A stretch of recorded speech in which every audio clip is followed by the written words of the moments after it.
Dakle, svijest o ekologiji daleko je od evropskog nivoa. Crna Gora je trebalo da do 2020. dostigne cilj od 22% recikliranog komunalnog otpada, dok Evropska unija predviđa da se do 2025. reciklira najmanje 55%. Nažalost, kod nas se reciklira samo 1%, dok za problem čvrstog otpada i deponija i dalje nemamo rješenja. Stopa recikliranja od 55% ispunjena je od strane svih država Evropske unije, osim Hrvatske, Mađarske i Malte, a Finska ima najvišu stopu reciklaže. Količina komunalnog otpada u Crnoj Gori 2020. iznosila je 490 kg po stanovniku, a reciklirano je neznatno iznad 1%.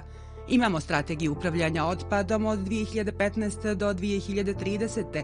koja definiše selekciju, recikliranje, odlaganje građevinskog otpada, tretman kanalizacionog mulja i tako dalje. Ali ovo su naše rijeke. Polja, urbana jezgra.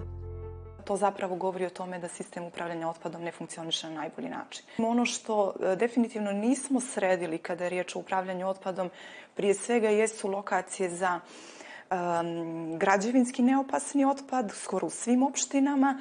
I ono što je zaista sporno, posebno za prostor u sjevernom dijelu Crne Gore, jeste da ne postoje sanitarne deponije, već se u većini slučajeva taj otpad odlaže na privremenim deponijama koje su jako često pored rijeka. Samo na privremenoj deponiji Mislov Do kod Nikšića, koja je još prije 15 godina trebalo da bude zatvorena, nalazi se više od 400.000 tona otpada.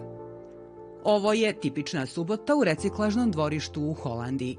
Gužva je uvijek velika, cilj jasan, odložiti otpad na zakonit način, time podstaći reciklažu.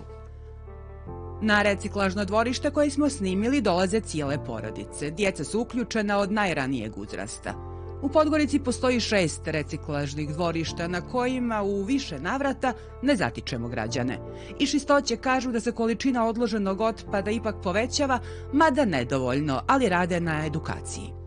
Kroz te radionice 1400 učenika čulo zašto je bitno pravilno odlagati otpad, šta su to prednosti reciklaže, zbog čega treba koristiti reciklažna dvorišta, i to je nešto što je svakako, pretpostavljamo, uticalo i na količine otpada odloženog na reciklažnim dvorištima. Zato učimo od najboljih. Ne samo donosioci odluka, ekolozi i stručnjaci, već svi mi. Kada uporedimo razrađene evropske sisteme i naše stanje, čini se da je rješenje, pored dobre zakonske regulative, u promjenama navika svih nas.